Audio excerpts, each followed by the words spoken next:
Yuki-Onna. In Japanese folklore, she is a yokai, a supernatural entity or spirit. She didn't exist as a real flesh and blood person, but her story is true in a different way. She is the literal personification of the deadly Japanese winter. In the northern mountains of Japan, winter doesn't just bring snow. It brings sudden, blinding blizzards that completely bury villages and erase paths. If you get lost in one of those storms, hypothermia sets in. Your skin turns white, your breath freezes, and you feel a strange, deceptive desire to lie down and sleep in the beautiful, quiet snow. To the ancient woodcutters and hunters, the Yuki-Onna was the true face of that beautiful, freezing death. They described her as a breathtakingly beautiful woman with skin as white as marble, piercing eyes, and a translucent white kimono, gliding over the drifts without leaving a single footprint. The most famous, definitive story of her was recorded over a century ago by a writer named Lafcadio O'Hearn, who collected the oral traditions of the mountains. The Broken Promise.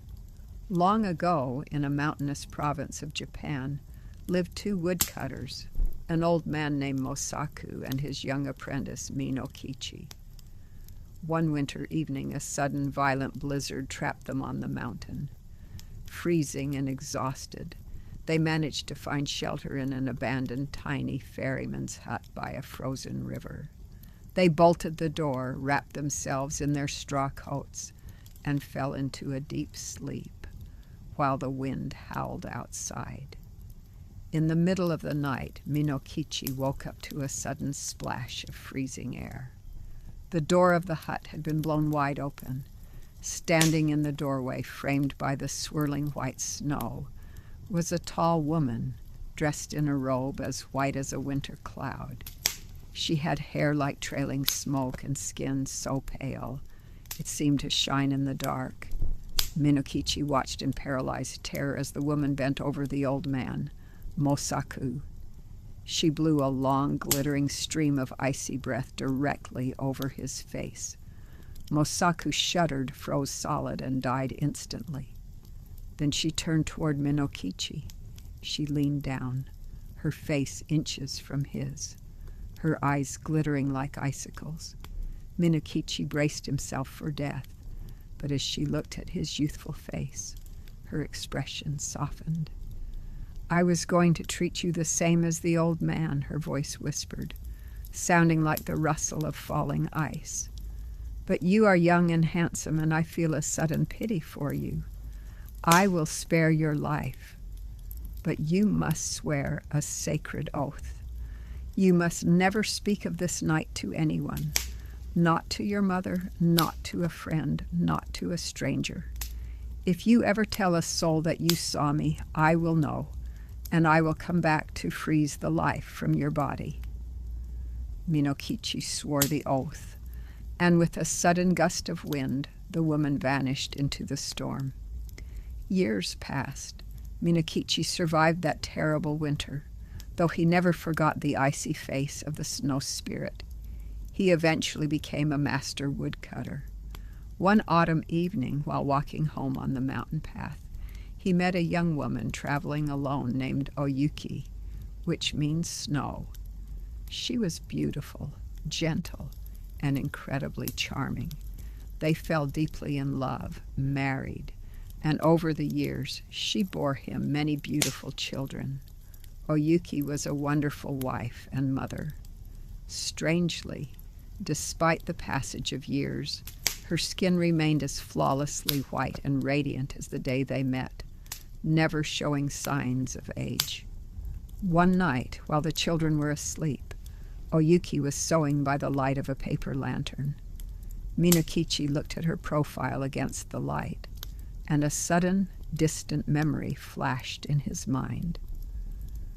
"Oyuki," he said softly, "looking at you just now reminded me of something strange that happened to me when I was a boy.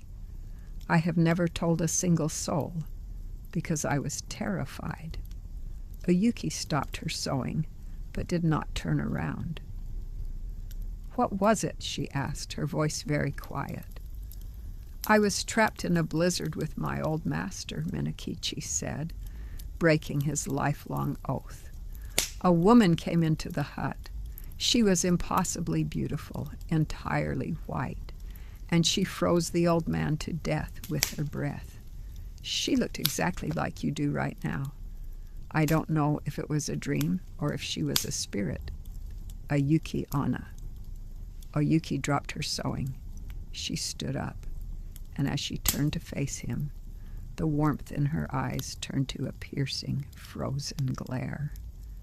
The air in the room instantly dropped to a bitter, freezing cold. "It was no dream," she cried out, her voice suddenly matching the howl of the mountain wind. "That woman was me. I told you that if you ever spoke of that night, I would kill you instantly." Minakichi fell to his knees, terrified, as her white robes began to drift and spark with frost. She looked down at him, her chest heaving, but then she looked toward the screen where their children were sleeping. "If it were not for our children sleeping there, I would freeze you into a pillar of ice this very second," she hissed, her voice cracking with a mixture of rage and profound sorrow. "Take care of them, protect them. If they ever complain of your treatment, I will return in the winter and take my revenge." As she spoke, her body began to turn into a fine, shimmering white mist. She shot upward through the chimney of the house out into the dark night and vanished into the falling snow. Minakichi never saw her again. This story has always been highly popular in Japan because it shows the yokai not just as a monster, but as something bound by the laws of nature, beautiful, tragic, and cold.